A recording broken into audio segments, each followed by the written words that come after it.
আজকের গল্প ঋষি শিমুল শিমুলের গুরু। একটা ছোট্ট গ্রামে শিমুল নামে একটা লোক আর তার বউ থাকত। তাদের কিছুই নাই, শুধু একটা গরু ছাড়া। শিমুল প্রত্যেকদিন সকালে উঠে গরুর দুধ দুইত। দুধ দিয়ে গ্রামের বিক্রি করে বাজার করে আসত। তখন শিমুলের বউ রান্না করত। এভাবে ওদের সংসার চলত। শিমুল প্রত্যেক দিনের মতো আজকেও দুধ দিয়ে বুকে বলল, কই গো, আমি আসছি।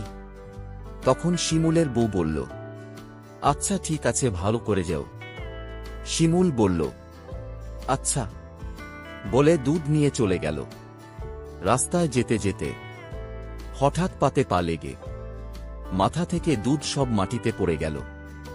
শিমুল তখন দুঃখী হয়ে ঘরে চলে এলো।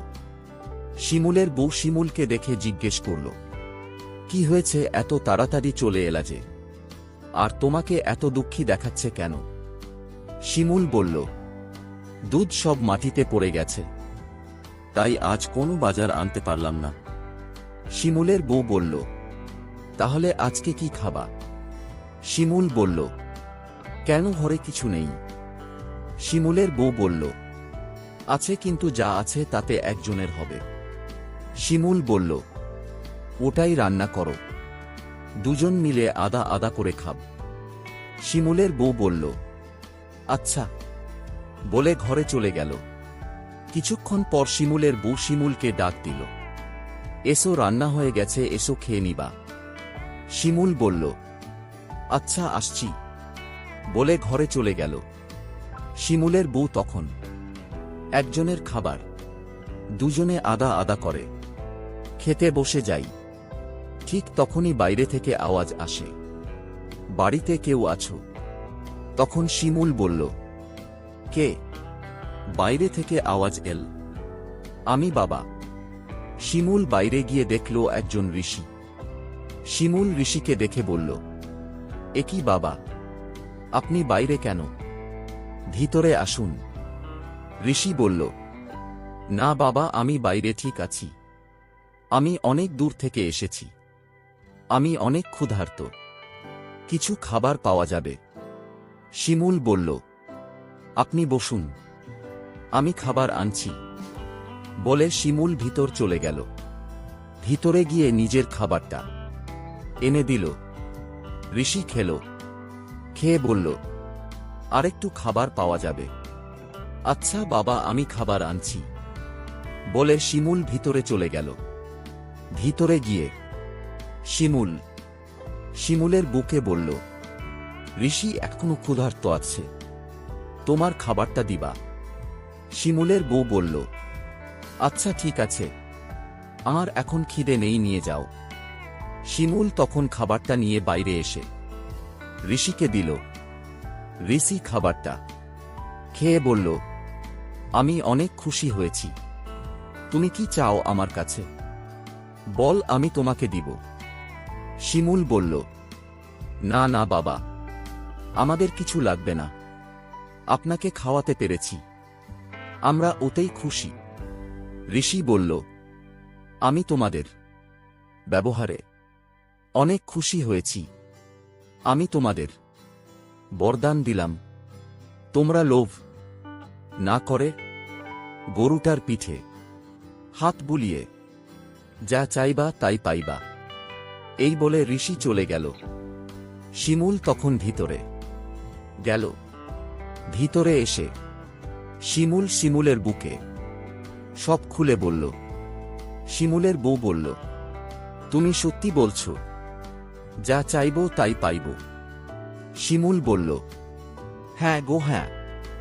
শিমুলের বউ বলল, চলো গিয়ে দেখি। এই বলে শিমুল আর শিমুলের বউ বাইরে এলো। বাইরে এসে শিমুলের বউ বলল, আমাদের কিছু লাগবে না, শুধু একটু খাবার হলেই হবে। তখন শিমুল গরুর কাছে গেল। গিয়ে গরুর পিঠে হাত বুলিয়ে বলল, আমাদের খিদে লেগেছে, আমাদের খাবার দাও। গরুটা তখন হাঁ করল, আর মুখ দিয়ে খাবার বের হতে লাগল। বাসন ভরা খাবার, ভাত, ডাল, সবজি, মাছ, মিষ্টি, আরো অনেক কিছু। শিমুল আর শিমুলের বউ তখন অনেক খুশি। শিমুল আর শিমুলের বউ খাবার খেল, আবার খেয়ে দেখল আরও অনেক খাবার বেশি আছে। শিমুলের বউ বলল, আচ্ছা, এক কাজ করলে হতো না? আমাদের মতো যারা গরিব তাদেরকে ডেকে খাওয়ালে হতো না? তখন শিমুল বলল, আচ্ছা ঠিক আছে, আমি ডেকে আনছি। বলে শিমুল বাইরে চলে গেল। কিছুক্ষণ পর অনেকগুলো লোক ডেকে আনল। লোকগুলোকে বসিয়ে খেতে দিল। এত সুন্দর খাবার দেখে লোকগুলো অনেক খুশি। লোকগুলো পেট ভরে খেল। খাওয়ার পর লোক গেল, চলে গেল। ওদের মধ্যে একজন মহাজনের লোক ছিল।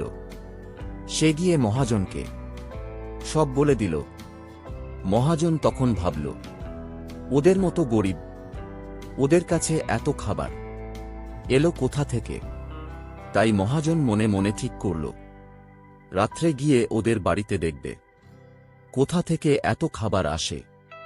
মহাজন দেখল শিমুল গরুর পিঠে হাত বোলাচ্ছে আর খাবার চাইছে, আর গরু মুখ দিয়ে খাবার দিচ্ছে। মহাজন এসব দেখে ঘরে চলে এলো। পরের দিনটা লোক ঠিক করল।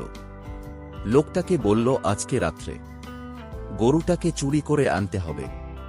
লোকটা তখন রাত্রে শিমুলদের বাড়িতে গিয়ে গরুটাকে চুরি করে মহাজনের বাড়ি নিয়ে আসলো।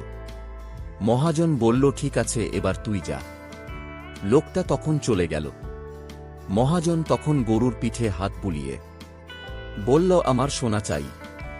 মহাজন এই বলার মধ্যে সোনার বদলে একটা রাক্ষস বের হয়ে এলো। বের হয়ে এসে মহাজনের গদ্দন মুচড়ে ভেঙে দিল। দিয়ে রাক্ষসটা গরুটাকে মাথায় করে নিয়ে উড়ে শিমুলদের বাড়ি এলো। এসে শিমুলদের বাড়িতে রেখে চলে গেল। আজকের মতো এখানে শেষ। পরের গল্প শোনার জন্য আমার এই অল্প কথার গল্প চ্যানেলটিকে সাবস্ক্রাইব করে বেল আইকনটি টিপুন। নমস্কার।